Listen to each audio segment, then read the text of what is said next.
ठंडी हवाओं से जमी ऊंचाई, ऊपर आसमान में उड़ता बर्फ और नीचे खड़ा था एक छोटा सा भारतीय दल, केवल 120 जवान। सामने थे हजारों चीनी सैनिक, लेकिन इन 120 वीरों ने जो किया वह आज भी दुनिया की सबसे बहादुर लड़ाइयों में गिना जाता है। ये कहानी है रेजांग ला की लड़ाई, एक ऐसी लड़ाई जहां मौत भी भारत के वीरों के आगे सिर झुकाकर खड़ी हो गई। स्थान रेजांग ला पास, लद्दाख।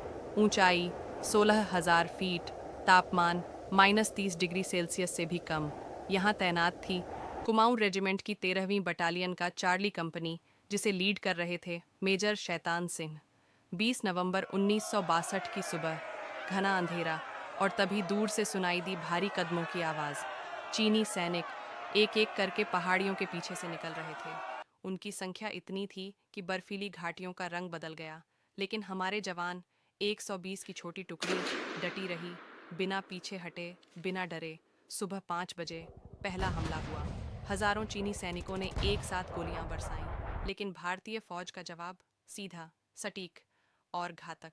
पहली लहर, दूसरी लहर, सब ढेर हो गईं। एक छोटा सा भारतीय दल हजारों के सामने दीवार बनकर खड़ा था। मेजर शैतान सिंह एक से पोजीशन से दूसरी पोजीशन भागते अपने जवानों को हौसला देते रहे। उनके शब्द थे, हम पीछे नहीं हटेंगे, यहाँ से सिर्फ जीत का रास्ता निकलेगा या फिर शहादत का। दोपहर तक जवानों के गोला बारूद कम पड़ने लगे, लेकिन हमला बढ़ता जा रहा था। जब गोलियां खत्म हुईं, जवानों ने पत्थर उठाए, बायोनेट से हमला किया, हाथापाई तक उतर आए। 120 जवान लगातार 1000 से भी ज्यादा दुश्मनों को रोकते रहे। ये सिर्फ लड़ाई नहीं थी, ये पराक्रम और बलिदान का पर्व था। मेजर शैतान सिंह दुश्मन की मशीन गनों को रोकते हुए बुरी तरह घायल हो गए। उनके साथी उन्हें उठाकर पीछे ले जाने लगे। उन्होंने आदेश दिया, मुझे नीचे रख दो, बाकी जवानों की रक्षा करो। और फिर उन्होंने अपनी आखिरी सांसें ली, पर पीछे छोड़ी। शौर्य की ऐसी मिसाल जो आज भी पूरी भारतीय सेना को प्रेरित करती है।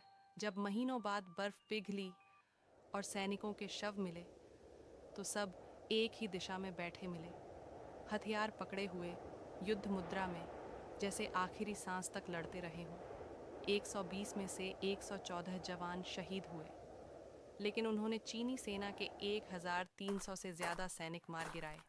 यह लड़ाई आज भी इम्पॉसिबल ब्रेवरी के नाम से जानी जाती है। मेजर शैतान सिंह को मिला परमवीर चक्र, और 120 जवानों की कहानी आज भी भारत के इतिहास की सबसे वीर गाथाओं में से एक मानी जाती है। ये कहानी सिर्फ एक लड़ाई की नहीं, ये कहानी है देशभक्ति की, त्याग की और उस जुनून की जो सिर्फ भारतीय सैनिकों के दिल में होता है।